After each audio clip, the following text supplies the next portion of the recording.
जवाहर, मैं मुकुल ज्योति मिंज, डाइट संकाय सदस्य गुमला। बच्चों में कक्षा 8 विषय विज्ञान में पाठ 2 धातु एवं अधातु में भाग 2 पढ़ा रही हूँ। इससे भाग दो से पहले भाग 1 में मैं धातु एवं अधातु के भौतिक गुण पढ़ाई थी। आज मैं रासायनिक गुण और उनके उपयोग पढ़ा रही हूँ। तो पाठ्य पुस्तक के अनुसार आप इसे समझने का प्रयास करेंगे। तो पहला जो है उसके रासायनिक गुण है ऑक्सीजन से अभिक्रिया कर, ऑक्सीजन के साथ अभिक्रिया। धातुएं ऑक्सीजन से प्रतिक्रिया कर धात्विक ऑक्साइड बनाती हैं। क्या बनाती हैं? धात्विक ऑक्साइड। और ये क्षारीय होते हैं। क्या होते हैं? क्षारीय होते हैं। धातु और ऑक्सीजन मिलकर क्या बनते हैं? धात्विक ऑक्साइड, जैसे कि आपके पुस्तक में बताया गया है। कुछ धातुएं अत्यधिक अभिक्रियाशील होती हैं, जैसे सोडियम पोटासियम ऑक्सीजन से त्वरित प्रतिक्रिया करके ऑक्साइड बनाती हैं। तो ये सोडियम और पोटासियम, जिसे आप याद करेंगे, पोटासियम, सोडियम और पोटासियम ऑक्सीजन से त्वरित प्रतिक्रिया करके ऑक्साइड बनाते हैं। जैसे कि ये सोडियम का सूत्र है Na और ऑक्सीजन का है O2, जो आपस में प्रतिक्रिया करके Na2O बनाते हैं, मतलब सोडियम ऑक्साइड। तो सोडियम ऑक्साइड है। आगे बढ़ते हैं हम लोग। कुछ धातुएं जैसे लोहा, अल्युमिनियम एवं मैग्नीशियम ऑक्सीजन के साथ धीमी प्रतिक्रिया करती है। कैसी करती है? धीमी प्रतिक्रिया। जैसे यहाँ पर बताए गए हैं कि धीमी प्रतिक्रिया के अंतर्गत कौन कौन है? लोहा, अल्युमिनियम, मैग्नीशियम, जो क्या करती हैं? धीमी प्रतिक्रिया करती हैं। इन्हें वायु के संपर्क में लंबे समय तक रखने से ये मंद एवं क्या हो जाती हैं? धुंधली पड़ जाती हैं।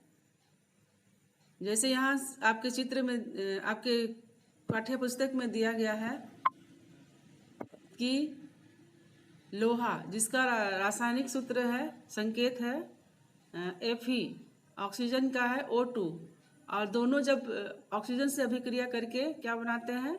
Fa2O3, जिसे क्या बोला जाता है? लौह ऑक्साइड।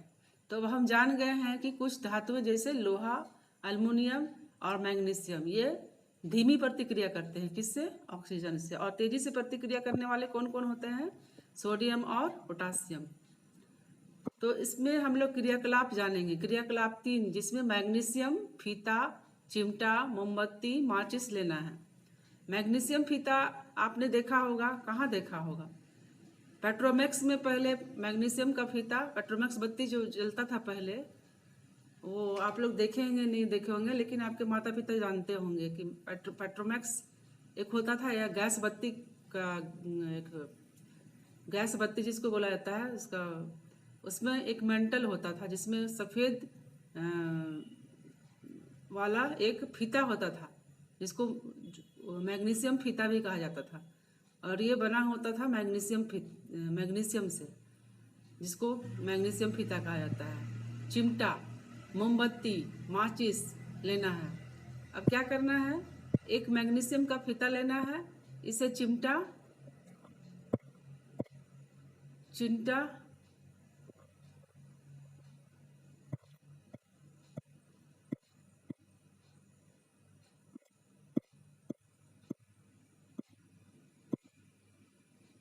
जैसे कि यहाँ आप चित्र पर देख रहे हैं,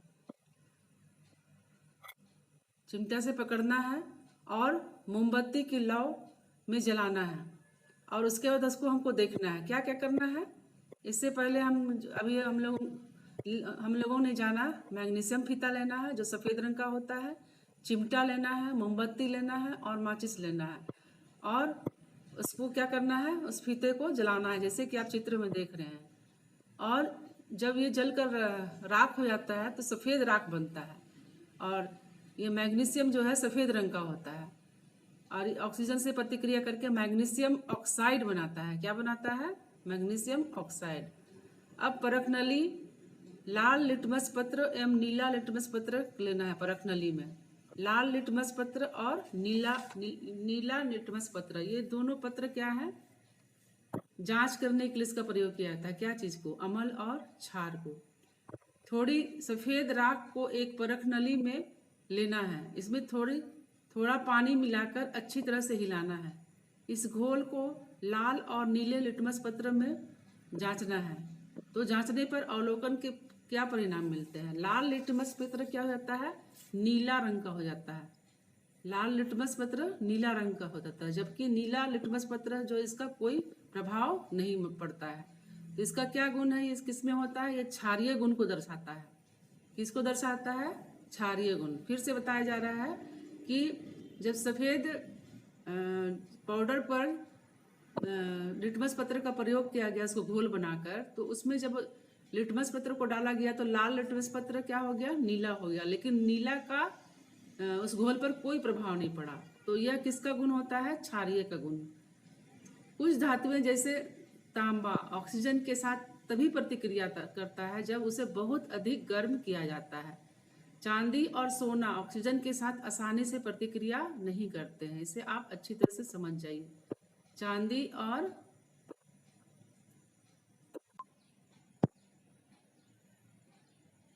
तो फिर से दोहराते हैं, तांबा ऑक्सीजन के साथ लंबी प्रतिक्रिया करता है और उससे बहुत अधिक गर्म किया जाता है जिससे वो प्रतिक्रिया करता है। चांदी और सोना ऑक्सीजन के साथ आसानी से प्रतिक्रिया नहीं करते हैं। कुछ धातुएं जैसे होते हैं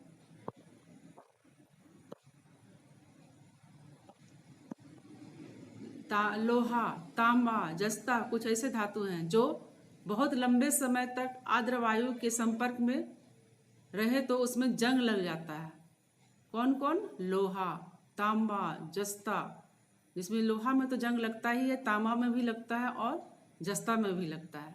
किसके, वायु के संपर्क में। कैसे वायु, जो आर्द्र वायु होते हैं। आर्द्र वायु किसको कहा जाता है, जो जिसमें नमी युक्त होते हैं। जब वर्षा के दिनों में जो पानी हवा चलते हैं उसमें क्या होता है, नमी पाया जाता है, जिसको आर्द्र वायु कहा जाता है।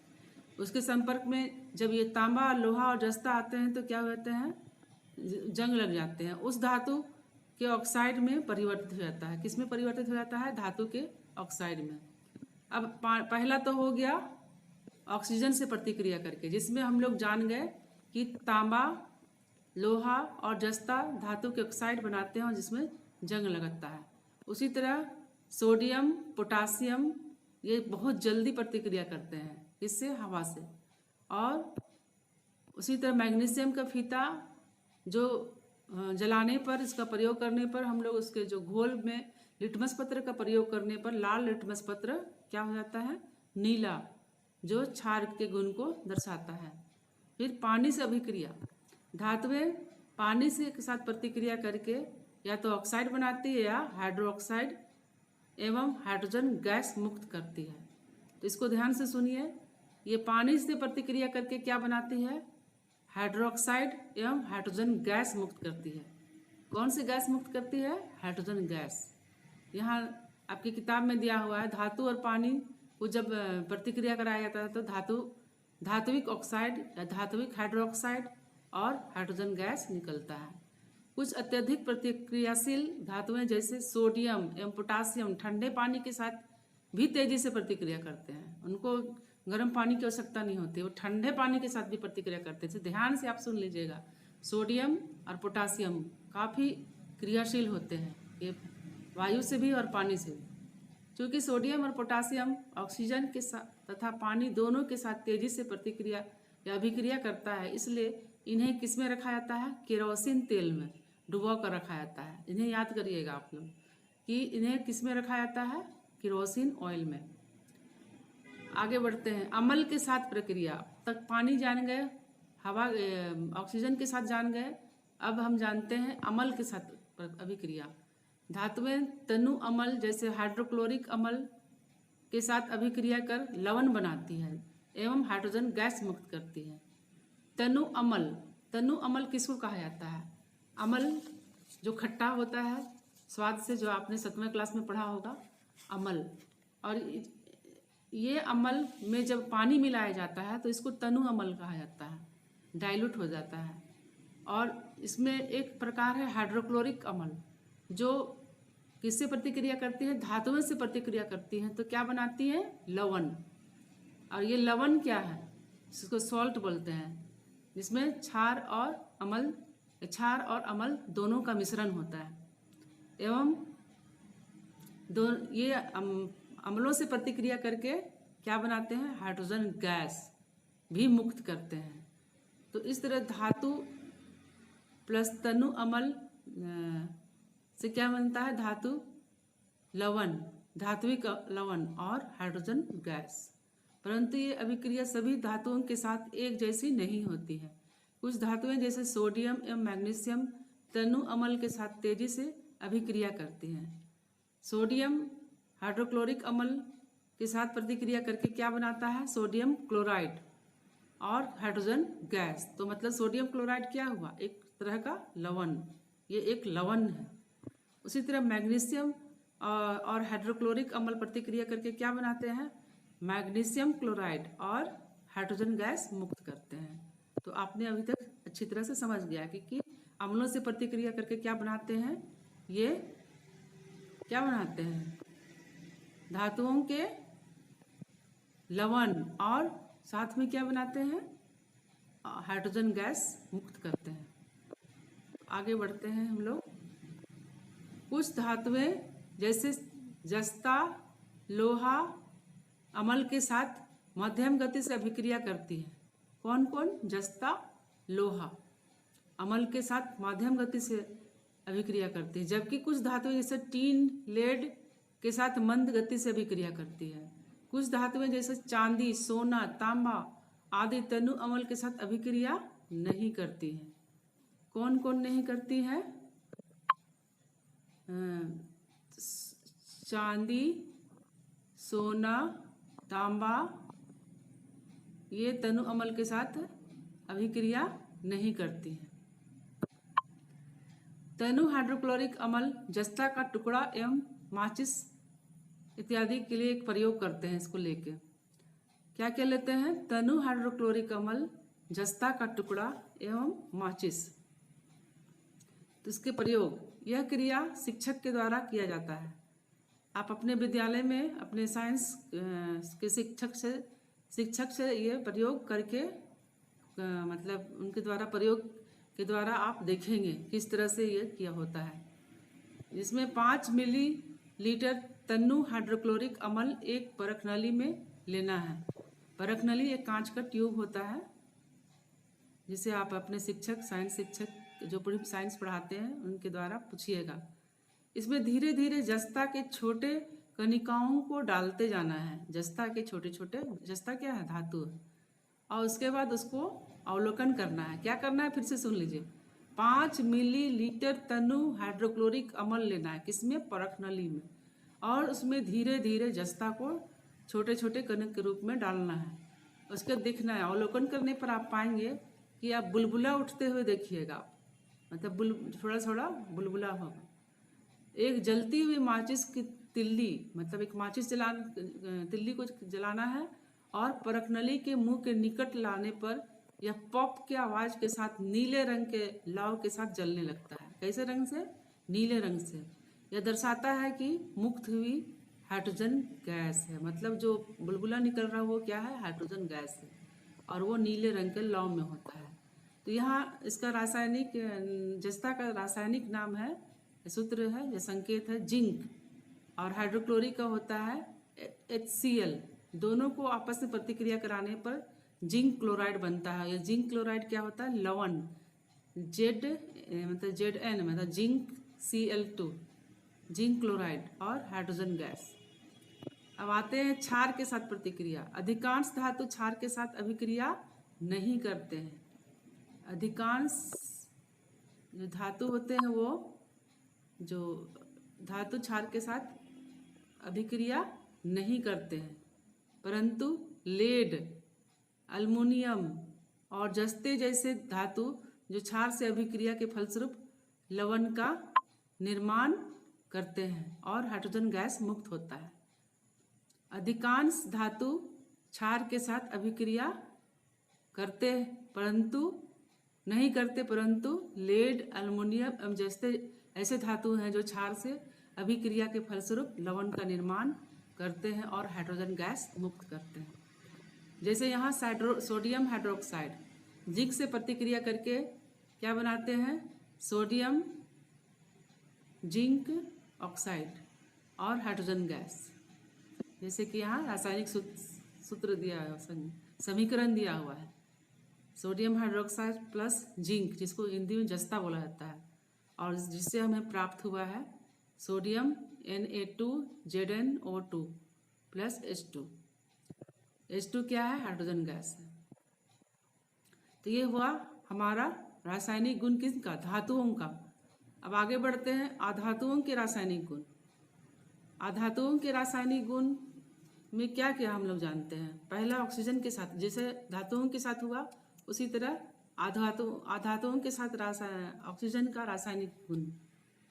ऑक्सीजन के साथ अभिक्रिया, अधातुएं ऑक्सीजन के साथ अभिक्रिया कर धात्विक ऑक्साइड बनाती हैं। क्या बनाती हैं, अधात्विक ऑक्साइड। हालांकि ये वायु में उपस्थित ऑक्सीजन के साथ कमरे के तापक्रम पर अभिक्रिया नहीं करती। ये ऑक्साइड क्या होते हैं, अम्लीय होते हैं। ये ऑक्साइड अम्लीय होते हैं।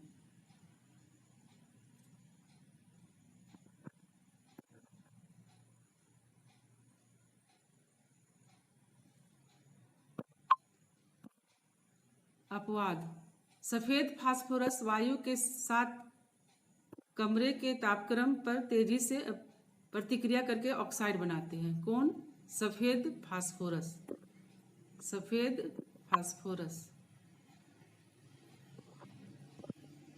सफेद फास्फोरस कमरे के तापक्रम पर तेजी से अभिक्रिया करके क्या बनाती है, ऑक्साइड। इसलिए इसे पानी के अंदर संग्रह किया जाता है। किसके अंदर, पानी के अंदर रखा जाता है। किसको, सफेद फास्फोरस को।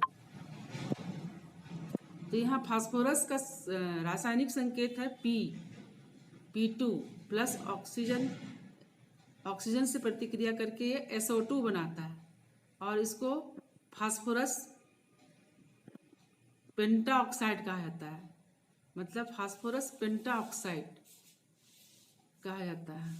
और इसको पानी के अंदर इसलिए रखा जाता है क्योंकि ये ऑक्सीजन के साथ प्रतिक्रिया करते हैं। तो आप लोग जान गए कि सफ़ेद फास्फोरस को पानी के अंदर क्यों रखा जाता है, क्योंकि ये ऑक्सीजन से तेजी से प्रतिक्रिया करते हैं। ये क्या है, अधातु है, फिर भी ये तेजी से प्रतिक्रिया करते हैं। आगे हम लोग क्रियाकलाप 4 में जानेंगे। सल्फर चूर्ण उद्दहन, चम्मच, बर्नर, ज्वाला और शीशे का जार लेना है। क्रियाविधि, एक उद्दहन चम्मच में सल्फर के कुछ चूर्ण लेना है।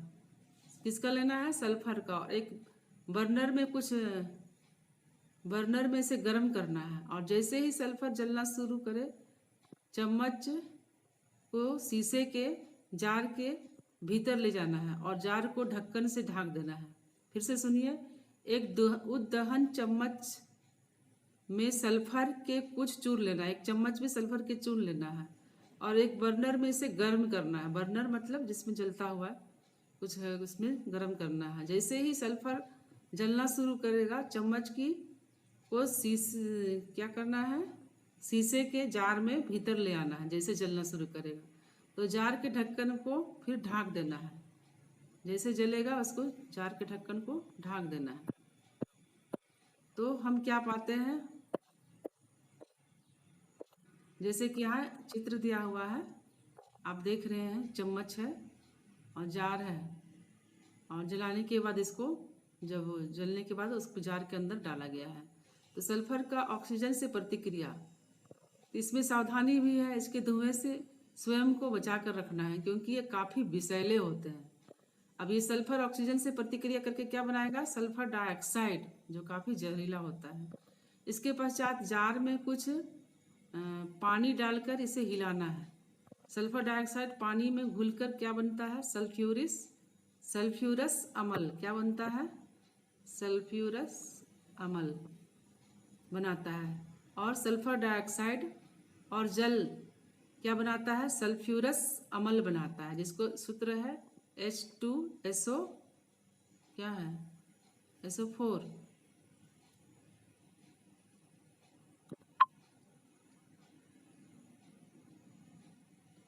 एक परखनली में कुछ सल्फ्यूरस अम्ल लेकर उसमें नीला लिटमस पत्र डालना है। एक परखनली में कुछ सल्फ्यूरस अम्ल लेना है और उसको क्या करना है, उसमें चेक करने या जांचने के लिए नीला लिटमस पत्र को डालना है। इसका रंग क्या हो जाता है? लाल हो जाता है। तो ये किसका पहचान है? विलयन के या घोल के अम्लीय होने का दर्शाता है। तो हम लोग जान गए कि जब नीला लिटमस पत्र लाल हो जाता है तो वो किसका पहचान है? अम्ल का। और जब लाल नीला हो जाता है तो किसका पहचान है? वो क्षार का।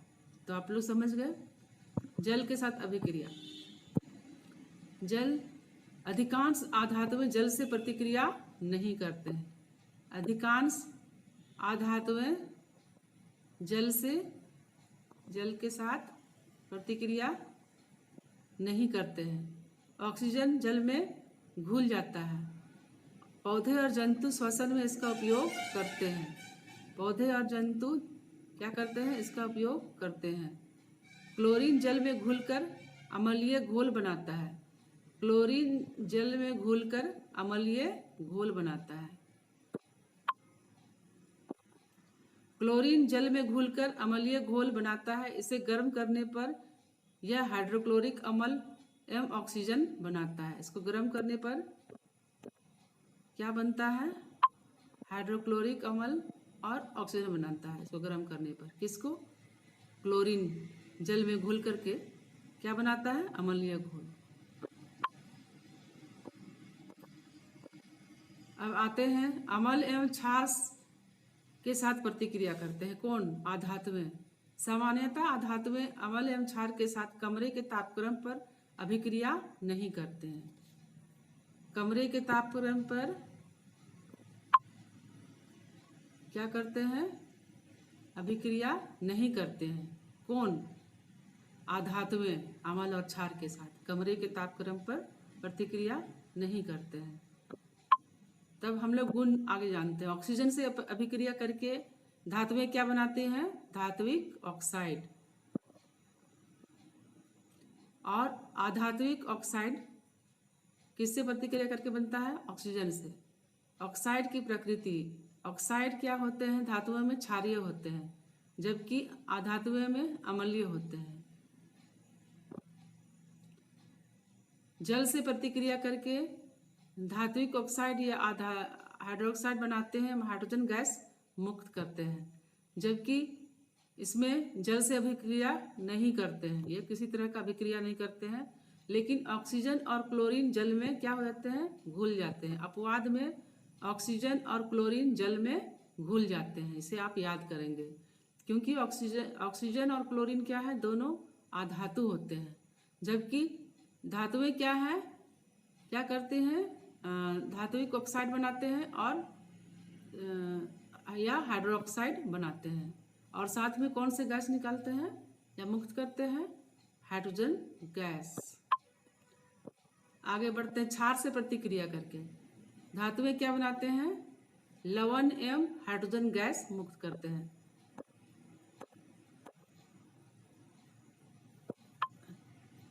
अभिक्रिया करके लवण एवं हाइड्रोजन गैस मुक्त करते हैं, जबकि इसमें कोई अभिक्रिया नहीं होती है। तो इस तरह हम लोग दो धातु अधातुओं के रासायनिक गुण जान गए, जिससे आप अच्छी तरह बारीकी से पढ़कर इसका नोट बना लेंगे और याद करेंगे। झारखंड में स्थान: पश्चिमी सिंहभूम, बड़ा जामदा, गुवा, किरोगिरो। क्या मिलता है वहाँ? लौह अयस्क में तांबा अयस्क। लोहरदगा में मिलता है अल्मुनियम अयस्क। पूर्वी सिंहभूम में मैग्नीशियम। जादूगोड़ा में यूरेनियम। झरिया, धनबाद, रामगढ़ में कोयला।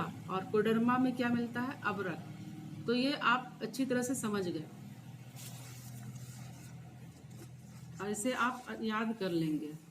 आगे बढ़ते हैं। अब बताइए, सोडियम को केरोसिन में डाल कर क्यों रखा जाता है? इसे आप अभी बताया गया पढ़ने के दौरान क्यों रखा जाता है, क्योंकि ऑक्सीजन से तेजी से यह प्रतिक्रिया करते हैं, इसलिए इसे सुरक्षित रखने के लिए केरोसिन में डालकर रखा जाता है। कौन सा अधातु कमरे के ताप पर भी वायु के साथ अभिक्रिया करता है? कौन करता है? आप पढ़े होंगे।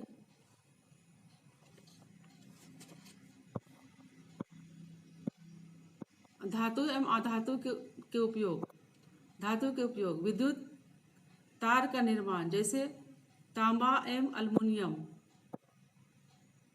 विद्युत के तार के निर्माण में कौन कौन से धातुओं का प्रयोग होता है? तांबा और अल्युमिनियम। बर्तन, मशीन, उपकरण के निर्माण में किस धातु का प्रयोग होता है?